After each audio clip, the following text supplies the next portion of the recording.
Now to Manipur, where reinforcement of state forces have reached Moreh, a town right on the border with Myanmar, and Tengnoupal district, after fragile peace in the state was disrupted yesterday when suspected militants shot dead a sub-divisional police officer in Moreh along the border with Myanmar, as I mentioned. Well, a large number of state forces along with the column of Assam Rifles, which had left Imphal for Moreh, came under attack last evening. The combined team led by an IG, DIG and 2 SP rank officers came under fire at 2 locations along the Indo-Myanmar road, leaving at least 3 police personnel injured.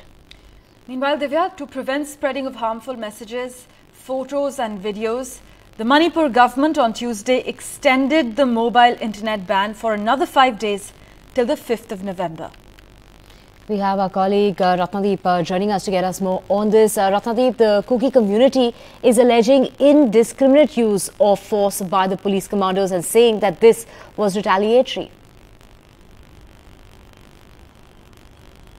That's right. In fact, the Kuki civil society groups have hit back at the state government, saying that the police commandos of Manipur Police have been harassing the tribals in that area. Remember, Moreh is a vulnerable area. Not only the fact that it is a border area, it is a entry point into the country, and therefore for the internal security of the country, it is a very prime location. Therefore, always there is a heavy security presence there. The Assam Rifles guards the porous border, and BSF had been deployed there. In the last 1 month, we did not see any major escalation, and the strategy was to build helipads in vulnerable areas so that it becomes easier for the force movement, given the fact that we have seen often that the women groups block the roads of security forces as they move in. Now, what has happened yesterday is that, according to police sources, what we have picked up is that this police officer, who was known to be a daredevil police officer, he was there in that area. He was the sub-divisional police officer. He was in a non-combat duty, guarding and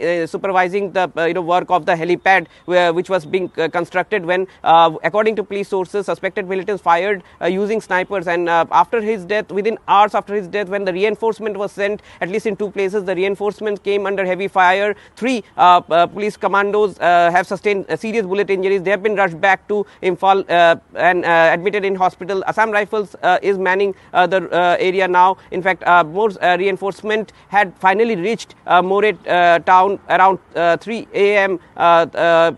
In the morning, and in fact the state government, as you have rightly pointed out, have now extended the mobile internet ban till 5th of November. Now, what is important here to note is that yesterday, in yet another development, the state cabinet in an urgent meeting has decided to book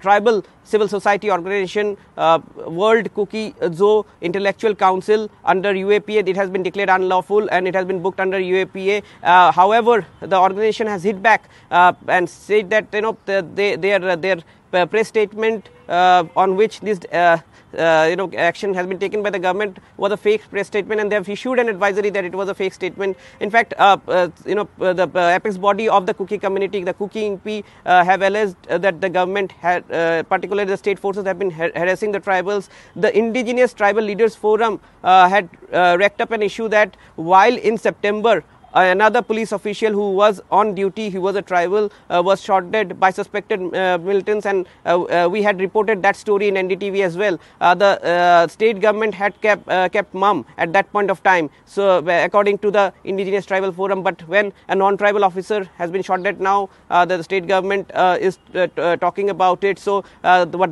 the tribal groups are saying, that there are 2 ways that the state government follows when it comes to even state personals who are getting killed in action. However, all this boils down to the fact that there is a fresh tension in Manipur. In fact, last night in the areas, in certain areas, there were protests against the killing. There has been a joint action committee formed against the killing of the police officers. They are saying that they would intensify their protest if the perpetrators of the crime, if the person behind the attack on the police team in which the police officer got killed are not arrested. Now, all this boils down to a situation where the state government and the center have to take control over the situation which is developing in Moreh, which is a border town along the Myanmar border.